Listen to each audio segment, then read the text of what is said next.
Cože? Ukaž to si Matěj. Na to se...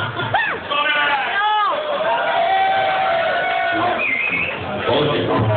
Tak mám prostě budu, jak máte prezident na svobodě. Musí neměl krásný Vojty?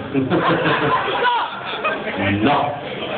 Ano, vlastně, tady váš kamarád je takovým oslým líčkem z toho krásného ochotníku. Tak nějak nahrál na to, jak uvést další písničku. Ty mluvíš jak ta moderátorka stará celý večer jedna. Takže já vám teďka převedu tu písničku, která bude přesvadná, bude přesvadná, a která se slyší krásně zaspívat.